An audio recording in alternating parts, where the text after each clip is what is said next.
គ្រួសារទាំងអស់7នាក់តែពេលក្រោយឆ្នាំដល់ឆ្នាំ79ខ្ញុំត្រូវវិលទៅផ្ទះវិញខ្ញុំនៅតែពីអ្នកម៉ែខ្ញុំបាត់ពុកបាត់ប្អូនបាត់បងបាត់តាបាត់យាយអស់បានន័យថា7នាក់គឺស្លាប់អស់5នាក់គេសម្លាប់2នាក់ហើយនឹងគាត់ឈឺស្លាប់អត់អាហារហ្នឹង3នាក់ខ្ញុំឈឺចាប់ខ្លាំងបំផុតទី1គឺឈឺចាប់នឹងការងារពលកម្មទី2ឈឺចាប់នឹងការឃុំឃាំងទី3ទៀតឈឺចាប់នឹងការរៀបការបង្ខំចិត្តគឺជាការឈឺចាប់ខ្លាំងជាងគេបំផុតហើយទី4ទៀតគឺក្រុមគ្រួសារខ្ញុំស្លាប់អស់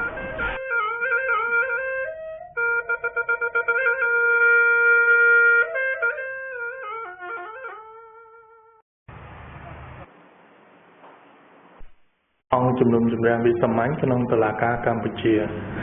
វាជាតុលាការជាតិដែលបង្កើតឡើងដោយកិច្ចព្រមព្រៀងរវាងអង្គការសហប្រជាជាតិនិងរាជរដ្ឋាភិបាលកម្ពុជា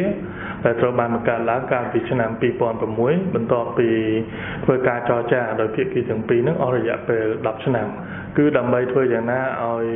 ប្រជាពលរដ្ឋកម្ពុជានឹងបានស្វែងរកការពិតយុត្តិធម៌និងការផ្សះផ្សាមួយដែលអាចធ្វើទៅបាននៅក្នុងប្រទេសកម្ពុជាបេសកកម្មរបស់សមាគមអាត់ហុកគឺជាសមាគមមួយដែលការពារសិទ្ធិមនុស្សតាមរយៈការឃ្លាំមើលរាល់បទក្រិតទាំងឡាយដែលកើតឡើងដើម្បីធ្វើយ៉ាងម៉េចឲ្យពួកគាត់នឹងបានទទួលយុត្តិធម៌ការអង្គភាពគាំពារជនរងគ្រោះជាផ្នែកមួយនៃតុលាការខ្មែរក្រហមនេះគឺយើងបានផ្ដល់នៅការសម្របសម្រួលក្នុងការផ្ដល់ព័ត៌មានក៏ដូចជាការសម្របសម្រួលឲ្យជនរងគ្រោះដែលជាដើមបណ្ដឹងរដ្ឋបវេនីទាំងនោះធ្វើដំណើរមកចូលរួមស្ដាប់សវនាការហើយនឹងផ្ដល់នូវមេធាវី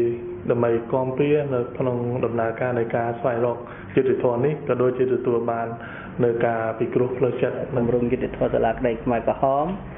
ដែលយើងធ្វើការគឺពាក់ព័ន្ធជាមួយនឹងការរួមចំណែកផ្ដល់យុត្តិធម៌ជូនទៅដល់ជនរងគ្រោះនៅក្នុងរបបខ្មែរក្រហមតាមពិតទៅដំណើរការនៃការដាក់ពាក្យដំណឹងចូលមកចែកជាពីរប្រភេទក្នុងនោះជនរងគ្រោះធម្មតាគាត់ដាក់ពាក្យមកសូមតាំងខ្លួនជាដើមបណ្ដឹងរដ្ឋបវេនីអ្នកខ្លះសូមតាំងខ្លួនជាដើមបណ្ដឹងធម្មតាឬក៏ជាសាក្សី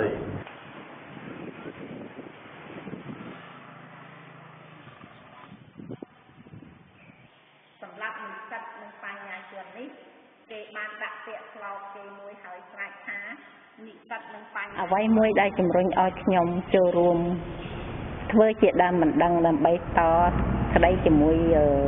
អ្នកដឹកនាំកម្ពុជាប្រជាធិបតេយ្យនេះមកពីមានកត្តា3សំខាន់កត្តាទី1មកពីខ្លួនខ្ញុំមានការឈឺចាប់កត្តាទី2ទៀតខ្ញុំចង់បានយុត្តិធម៌កត្តាទី3គឺចង់ទុកប្រវត្តិសាស្ត្រទាំងអស់នោះឲ្យក្មេងជំនាន់ក្រោយ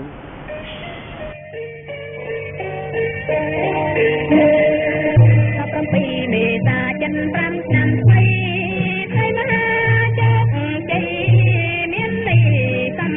បើមនៃដែលបងគាត់បដិវត្តដល់ឆ្នាំប្រជាជន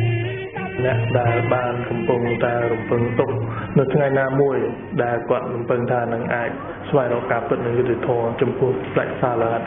របស់គាត់ដែលបានស្លាប់ទៅមុនដែលគាត់សួរថាហេតុអីបានជាសម្លាប់សាច់ញាតិគាត់ហេតុអីបានជាធ្វើឲ្យគាត់ពិការហេតុអីបានជាដាក់ទរណកម្មដល់រូបគាត់មានអ្នកខ្លះគេយកទៅសម្លាប់ហើយរស់មកវិញហើយគាត់សួរសំណួរហេតុអីបានជាសម្លាប់គាត់សំណួរទាំងអស់ហ្នឹងគឺគ្មានអ្នកណាមួយបានដឹងពីមូលហេតុអីមេដឹកនាំខ្មែរក្រហមធ្វើការបែបហ្នឹងទេអញ្ចឹងមានតែតុលាការទេជាអ្នកដែលរោឲ្យឃើញថាការពិតវាយ៉ាងម៉េចគាត់មានសិទ្ធិជាមូលដ្ឋានជាទូទៅក្នុងសិទ្ធិក្នុងការទទួលបានព័ត៌មានសិទ្ធិក្នុងការ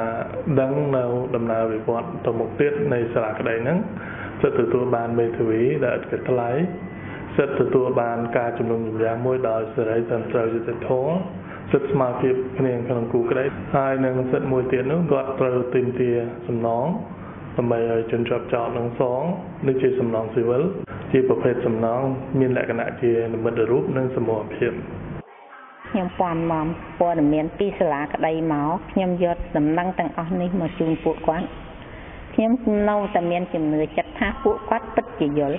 ពួកគាត់ពិតជាដឹងព្រោះរាល់សំណួរដែលខ្ញុំសួរគឺគាត់ចាំម្យ៉ាងទៀតមកពីសាច់រឿងទាំងអស់នេះគឺពួកគាត់បានតាមដានច្បាស់លាស់ហើយពួកគាត់ជួបប្រទះនៅរឿងផ្សេងដែលគាត់បានដែលកម្ពុជាជាធិបតេយ្យបានធ្វើមកលើគាត់លើបញ្ហាហ្នឹងខ្ញុំចាប់បានច្រើនដែរហើយវិលត្រឡប់ទៅផ្ទះវិញហ្នឹងខ្ញុំក៏យកចំណេះដឹងទាំងអស់ហ្នឹងយកទៅប្រាប់បងប្អូនជិតបៀតខាងក្មេងៗសកលក្រោយអីហ្នឹងប្រាប់ឲ្យដឹងខៀវសំផនហ្នឹងតួនាទីជាស្អីគាត់សម្លាប់មនុស្សតាមបែបផែនណានួនជានឹងគាត់នៅតួនាទីជាស្អីសម្រាប់មនុស្សដោយវិធីណាគ្រប់គ្នាទាំងអស់ការផ្សព្វផ្សាយបន្តនេះតាមការយល់របស់ខ្ញុំថាវាមានសារៈសំខាន់មួយបើសិនជាយើងឡើងចូលសាលាក្តីទាំងអស់គ្នាយើងដឹងថាយើងខ្វះថវិកាយើងត្រូវសុំថវិកាគេរាល់ចម្ងល់អីទាំងបាលម៉ានយើងប្រើប្រាស់តាមរយៈមេធាវីរបស់យើងឬក៏តាមរយៈសមាគមអាត់ហុកចឹងដូចជាទូស័យប្រាក់សំណានអីចឹងយើងរាយការណ៍តាមខ្សែរយៈហ្នឹង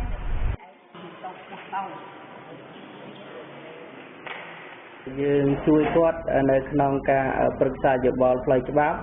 គ្រប់គ្រងឲ្យគាត់យល់ដឹងអំពីទូនាទីភារកិច្ចរបស់ពួកគាត់ជាដើមនឹងរដ្ឋវេនីរាល់ការចូលរួមរបស់ពួកគាត់គឺសមាគមអាត់ហុកជួយឧបត្ថម្ភទាំងសហួយ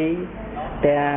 ការស្នាក់នៅក៏ដូចជាមធ្យោបាយធ្វើដំណើរពីភូមិគាត់របស់រហូតដល់សាលាក្តីនេះពិតជាមានយុត្តិធម៌តែខ្ញុំនៅតែយល់ថាសាលាក្តីនេះធ្វើការមិនតាន់បានល្អទេព្រោះវារវល់ពេកប្រយឺតពេលវេលាអត់រហ័សរហួនហើយបណ្ដាលឲ្យអ្នកឲ្យជនជាប់ចោទនឹងត្រូវស្លាប់បាត់ការធ្វើឲ្យយឺតយ៉ាវនេះខ្ញុំនៅតែមានជំនឿចិត្តមួយថាជាការពយាពេលឲ្យជនជាប់ចោទយើងមិនមែនថាមិនយុត្តិធម៌ទេវាយុត្តិធម៌ដែរតែមិនទាន់យុត្តិធម៌ពិតប្រាកដជាក់ស្ដែងដូចជាអៀងសេរីអញ្ចឹងមិនទាន់បានជាប់ទោសជាប់ពៃមិនទាន់បានទទួលយុត្តិធម៌ថាខ្លួនឯងយ៉ាងម៉េចផងស្លាប់បាត់ហើយដូចជានួនជាដូចជាខៀវសំផនដែលរស់នៅនេះយើងមើលឃើញទៅអាយុកាន់តែច្រើនកាន់តែចាស់ជរាមានការផ្លិចមុខផ្លិចក្រោយអញ្ចឹងជៀសពីស្លាប់មុនពេលបញ្ចប់ការកាត់ក្តីក៏ថាបានដែរអ្នកខ្លះមានវ័យចំណាស់ដូចគ្នាដែរមិនទាន់ដឹងថាកាត់ក្តីនឹងសឬខ្មៅយ៉ាងណាផងស្លាប់បាត់ទៅអាកន្លែងហ្នឹងគេថាមិនសូវជាយុត្តិធម៌ដែរយុត្តិធម៌នឹងមិនងាយរកបានទេបើសាលាក្តីពយាពេលអញ្ចឹងហើយអីក៏ស៊ីពេលយូរខ្លះនេះជាសំណួរជាប្រចាំដែលសួរជារឿយដោយសារនីតិវិធីនៃការជំនុំជម្រះដោយគូក្តីស្មារតីគ្នាបែបនេះហើយនីតិវិធីទំហំនៃវិសាលភាពនៃក្រតកម្មជាធំធេងអញ្ចឹងវាស៊ីពេលយូរណាស់ក្នុងន័យនេះជនធម្មតាប្រហែលពិបាកនឹងយល់ថាហេតុអីគេត្រូវចំណាយលុយច្រើនម្ល៉េះហើយយូរយ៉ាងនេះយើងដឹងហើយថាប្រតិបត្តិការទាំងមូលនៃស្ថាប័នដែលមានបុគ្គលិករាប់រយអ្នកបែបនេះនឹងដំណើរការនីតិវិធីដ៏ស្មុគស្មាញវាមិនងាយស្រួលក្នុងការអនុវត្តទៅវាចប់ភ្លាមរយៈពេលខ្លីបានទេយុត្តិធម៌អាចទទួលយកបានគឺអាស្រ័យលើអារម្មណ៍ដូច្នេះបើគាត់ចូលរួមឃើញការលំបាកអញ្ចឹងវាមានឧបសគ្គអីរៀងដល់សាលាក្តីអញ្ចឹងគាត់អាចទទួលយកបានខ្លាចតែគាត់មិនបានចូលរួមទេតែគាត់មិនដឹងអញ្ចឹងតែកាលណាមិនដឹងគាត់ចេះតែស្មានថាចេះថាចោះខ្ញុំតែងតែសង្ឃឹមចិត្តក្នុងចិត្តថាបើសិនជាសាលាក្តីនេះបរាជ័យត្រូវតែរដ្ឋាភិបាលនិងអង្គការសហជីវជាតិទទួលខុសត្រូវចំពោះមុខច្បាប់ជាមួយពួកខ្ញុំជាដើមមិនដឹង